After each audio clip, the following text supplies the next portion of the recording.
تحياتي لكم. راكم تشوفوا هذا البوليسي اللي راه في الصورة؟ هذا يسموه شالة سمير، ويسكن في بلدية فريحة ولاية تيزي وزو. بالمناسبة الرتبة تاعو مفتش شرطة، وعلى المستوى الشخصي متزوج وأب لطفلتين، وقضى عديد السنوات في صفوف الشرطة.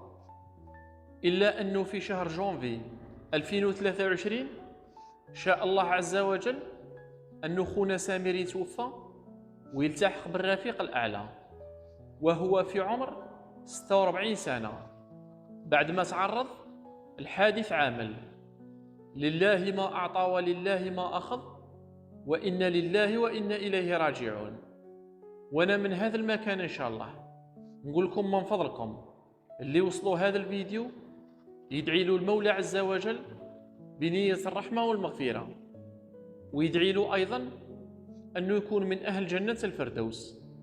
هذا راه خونا وراه ولد بلادنا، وأجركم على الله. اللهم ارحم موتانا وموتى المسلمين، واغفر لموتانا وموتى المسلمين، اللهم آمين.